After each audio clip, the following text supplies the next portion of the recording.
muito bom dia para você. Eu sou Júnior Moreira, este é o Conversa de Redação e comigo para debater os principais temas do dia, jornalistas William Travassos, Edilene Lopes, Marcelo da Fonseca e a economista Rita Mundim. Olha só, pessoal, a primeira turma do Supremo Tribunal Federal deve confirmar hoje a decisão do ministro Alexandre de Moraes, que anulou a decisão da Câmara dos Deputados de rejeitar a cassação da deputada Carla Zambelli.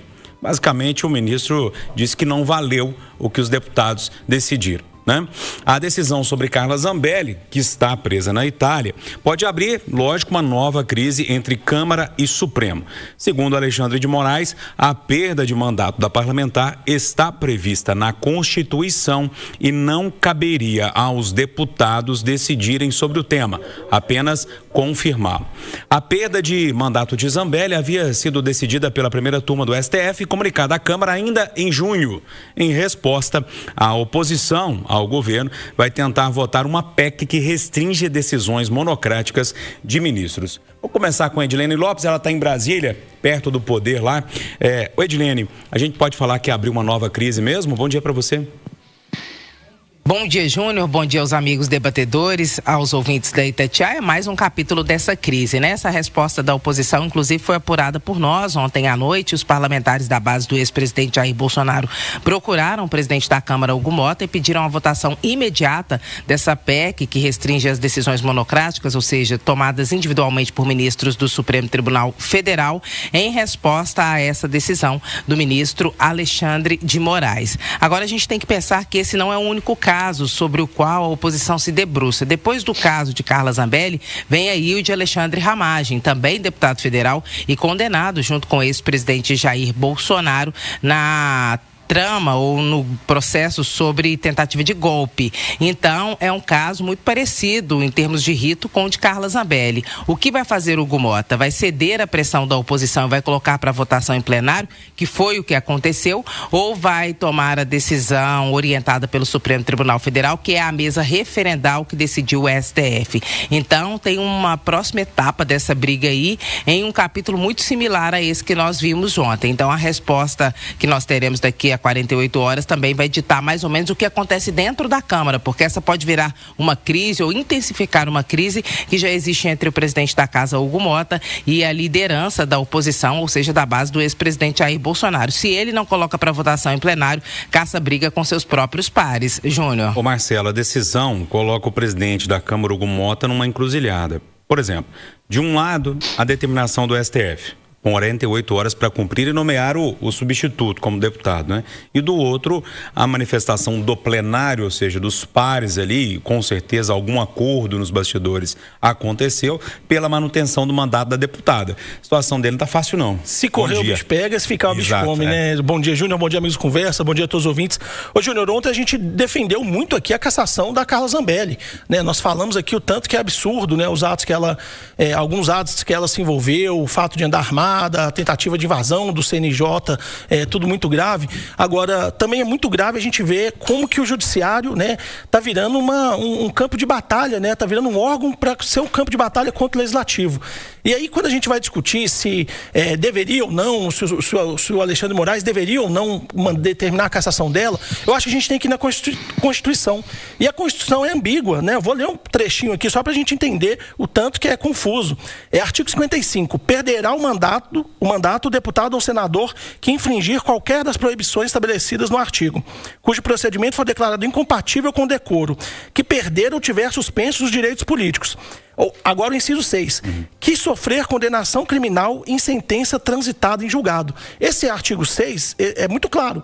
O deputado que sofrer condenação criminal em sentença transitada em julgado, é o caso da Zambelli, tem que perder o mandato. Tá. Só que aí tem um inciso na Constituição que fala o seguinte: nos casos previstos no artigo 6, a perda será declarada pela mesa da casa respectiva, de ofício ou mediante provocação de qualquer de seus membros ou de partido político representado no Congresso Nacional. No mesmo caso, a perda de mandato será decidida pela Câmara ou Senado por maioria absoluta mediante provocação da respectiva mesa ou de algum partido, assegurando a ampla defesa. Ou seja, a Constituição prevê que seja votado no caso no plenário. E aí a gente tem o caso, né, em 2013, de um outro deputado, né, no caso é o Natan Donadon, que também aconteceu o mesmo com a Zambelli.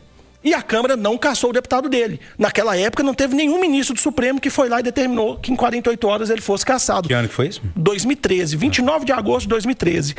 Porque esse deputado estava na Papuda. Ele estava preso na Papuda e a Câmara manteve ele no plenário. Então, por que naquela época o Supremo atuava de um jeito e agora atua de outro? Então, a gente está vendo tantas dúvidas, né? A gente está vendo uma politização tão grande do Supremo que eu não sei se o senhor Alexandre de Moraes acertou ou errou dessa vez. Ou se o Supremo estava errado daquela vez passada. Ô Rita, bom dia. Júnior, rapidinho. Oi, Edilene. Júnior, inclusive, a Câmara também pode colocar para andar outra PEC, essa é de autoria do deputado federal mineiro Domingos Sávio, que prevê que o parlamento possa anular decisões do Supremo Tribunal Federal se elas forem consideradas, segundo a interpretação da Constituição, inconstitucionais. Ô Rita, aqui em Angu de Caroço, lá na roça, a gente fala assim. Bom dia para você. Ô Júnior, fora de brincadeira, eu acho que tem mais caroço do que angu. Esse é que é o problema do Brasil. Nós estamos com muito mais caroço do que angu. E essa briga entre os poderes, um querendo, né, ser mais forte do que o outro, esbarra exatamente na Constituição. E a Constituição, pelo que o Marcelo acabou de ler, ela tem brechas aí que permitem que o Congresso dê a sua última palavra. Agora, eu, como cidadã, eu repito isso aqui, a gente vota nos deputados, a gente vota nos senadores, a gente vota em quem legisla, para que eles tenham o poder de legislar em nosso nome. Então, a gente passa a nossa procuração para o Congresso e não para o Supremo. Se o Congresso, por maioria, interpreta e legisla de uma certa forma, tem que haver um certo respeito por parte do Supremo, porque senão você acaba tornando o Congresso... Você tira a voz do Congresso, você tira a voz do povo. Então o Congresso não está sendo omisso, mas ele está sofrendo ataques, um atrás do outro, do judiciário. E na verdade, eu repito, a gente tem que ter aí uma harmonia entre os poderes para que nós, como cidadãos, a gente tenha a segurança de que o melhor está sendo feito em nosso nome. Mas repito, votamos nos nossos representantes do Congresso e que o Congresso interprete e legisle em nome do povo brasileiro. Remata aí, William Travassos. Bom dia para você. Muito bom dia, Júnior Moreira. Bom dia, bancada. Bom dia, os ouvintes da Itatiaia. Eu entendo esse desconforto do Marcelo quando ele olha para a Constituição. Mas, Marcelo, a gente precisa entender que o STF é quem interpreta a lei suprema do país, que assegura que seus princípios sejam respeitados por todos. A palavra é dele. E aí a gente tem que entender isso. Se a gente não concorda com isso, a gente pode mudar o modelo que nós vivemos hoje. Mas a responsabilidade é justamente a do ministro dizer o que é constitucional ou não. E aí, eu sei que o que mais me chama a atenção nisso que a gente está vendo é essa tensão e essa crise constitucional que nós estamos vivendo. Ela é mais grave, no meu ponto de vista, do que a própria tentativa de golpe. Porque nós estamos vendo o Estado entrando em colapso, os poderes estão indo para o tudo ou nada, estão propondo a ruptura do que é uma democracia. Porque cada um quer colocar em função do seu interesse, né, a lei a seu favor. E não é assim que funciona. Então a gente vai quebrar ou vai rachar o país. Já estamos fazendo isso, gente. Nós já vivemos uma crise constitucional. Isso é gravíssimo. Às vésperas de uma eleição. Nós temos um ano pela frente que será um ano difícil e nós vamos ver essa disputa em Brasília. O que traz insegurança jurídica, o que traz incertezas, o que traz a possibilidade de surgir um personagem nessa campanha eleitoral que proponha o fim, a ruptura de tudo do que nós vivemos, porque nós não concordamos e nós estamos sendo empurrados para o abismo em função das vaidades, da luta pelo poder, da busca por emendas, da busca por defesas de grupo A, B, C, e nós estamos olhando o país quebrar. Ou não está acontecendo isso? WT, mas qual do STF que a gente tem que entender e respeitar? Porque uma coisa é o Alexandre de Moraes... Aquele que foi eleito, aquele que passou por sabatina, aquele que está constituído ali. Então, mas deixa eu te perguntar, qual o entendimento a gente tem? Você não concorda, você pode falar, então vamos propor o fim, vamos retirar os ministros, a minha questão é exatamente essa. Qual o STF que a gente tem que acreditar? Porque se cair na primeira turma com o Alexandre de Moraes, com Flávio Dino e com o Cristiano Zanin, a decisão pode ser uma. Se cair na segunda turma com o Cássio Nunes Marques, com o André Mendonça e com agora o Luiz Fux, a decisão pode ser outra. Alguém tem dúvida que a primeira turma do Supremo vai validar essa decisão de ontem do Xandão? Claro que não. Essa primeira turma já está de um lado. Se cair na segunda turma, a decisão pode ser totalmente diferente. Então, como que a gente tem que... Eu entendo sua teoria. Tem que respeitar o STF, tem que entender as decisões deles. Só que dependendo de qual lado cai no STF, vai para um lado ou vai para o outro. Então é difícil a gente entender o tanto que o STF acaba não exercendo seu papel de corte constitucionalista. Você chamou, Rita? Isso, eu chamei sim. Eu acho que estão havendo excessos. E a população está sentindo que está havendo excessos. E como que a população tem, qual é o poder que a população tem para mostrar ao STF que estão havendo excessos? É através do Congresso. Nós não podemos chegar lá no STF e falar, o STF, essas decisões monocráticas, essas decisões, né, de cunho, às vezes, ideológico, é o que o Marcelo está falando. Primeira turma e segunda turma estão virando partido A e partido B, decisões para A e para B. E é através do Congresso que nós temos que alertar, né, e defender a população e alertar a população de que as decisões no STF, elas não estão sendo ao pé da letra da Constituição. E elas estão tendo uma força muito grande em cima de decisões monocráticas ou de uma turma só que não vão a plenário. Segundinhos que eu vou virar de tema. Eu só queria saber, mas o Congresso, ele é ideológico ou ele é técnico? Porque ele está agindo da mesma forma. Deveria ser técnico, Rita, né? Mas como são feitas as nomeações? Por que eles falam tanto e não se pronunciam só nos autos? O Congresso não tem que ser técnico, não, WT. Aí perdoa. Não, tudo bem, então valeu, gente. Vambora, joga a toalha e vira bagunça. Eu te digo o STF. Do seu time e a população que se lasque ali. Gente, é só olhar para a justiça no Brasil. Em primeira instância, uma decisão, na segunda, outra decisão. É sempre assim. Então não tem novidade nisso também, não. Mas bom, deixa eu mudar de assunto aqui.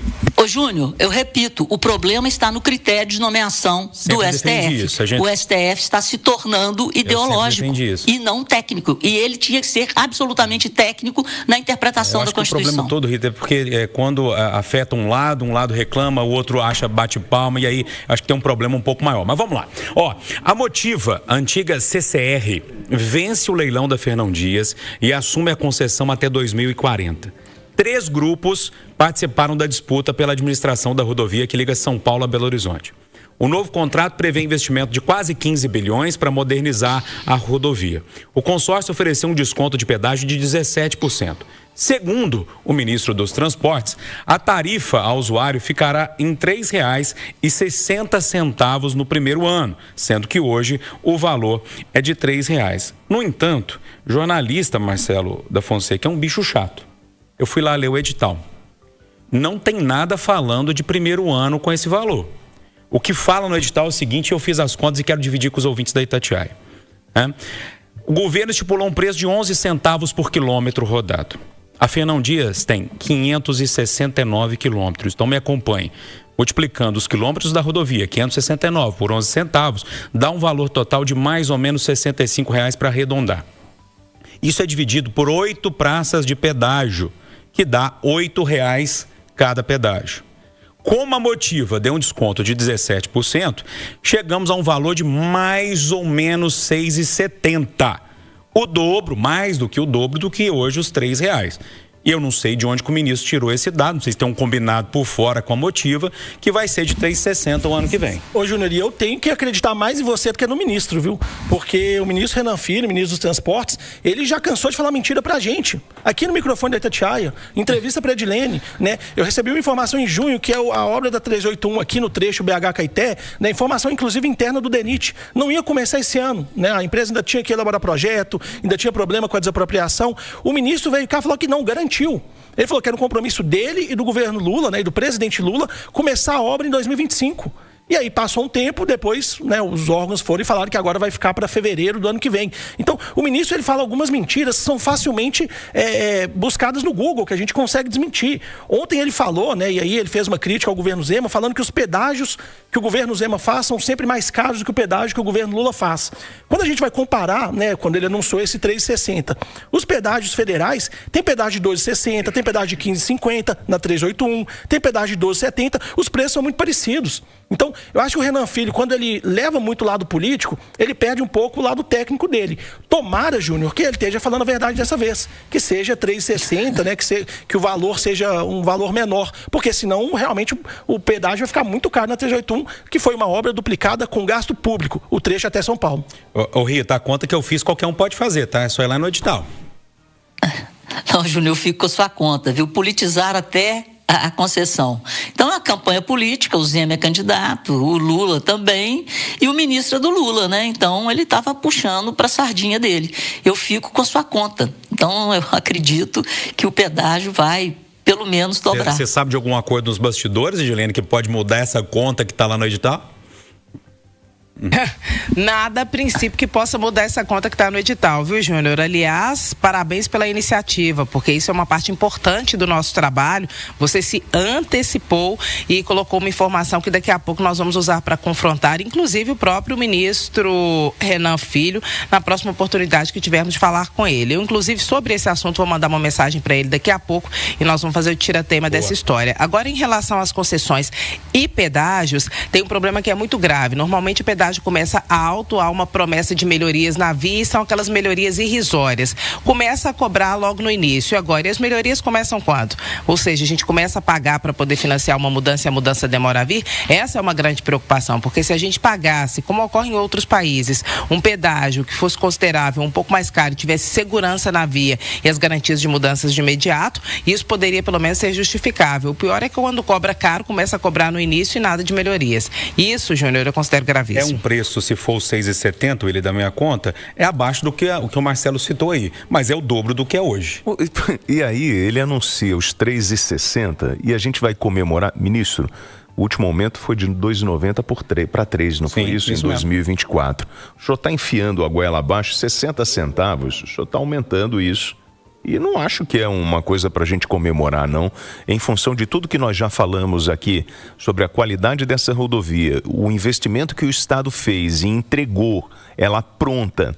O senhor, claro, traz o argumento que é necessário melhorar os acessos às cidades. Mas aí, aproveitando que a Edilene está, né, perto do poder, como disse o Júnior, e já disse que vai provocar o ministro. Ô, Edilene, já estou fazendo. Faz o seguinte, inclusive mandei minha conta aí, tá, Edilene? Para te ajudar. Por favor, manda esse recorte do Conversa de Redação. E, ministro, eu só quero que o senhor responda os meus colegas. Mais nada, o senhor veio para cá contar histórias ou tudo que o senhor apresentou são dados técnicos e reais? Ponto final nosso Conversa de Redação, que teve o William Travassos, Edilene Lopes, Marcelo da Fonseca e a economista Rita Mundim.